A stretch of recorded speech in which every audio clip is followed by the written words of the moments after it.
అన్నా నన్ను కొట్టిన నా కొడుకు వాడు తమ్ముడీడే అన్నా. నా కొడుకుని ఏడ్రా మీ అన్న ఏడ్రా? మీ అన్న దుఃఖం అనుకుంటున్నాడా? అగు నా కొడుకు ఫోన్ చేస్తా.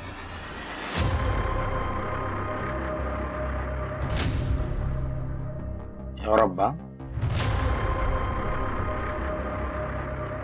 హలో, నా కొడుకు ఎక్కడున్నావురా? ఏ ఎవడరా నువ్వు? మీ తమ్ముడు నా చేతులు చచ్చిపోతున్నాడు. కొడాక మా తమ్ముడు మీద చిన్న గీత పట్ట చంపేస్తాను నిన్ను. మీ తమ్ముడు వాయిస్ ఉంటావా? అన్నా తమ్ముడు తమ్ముడు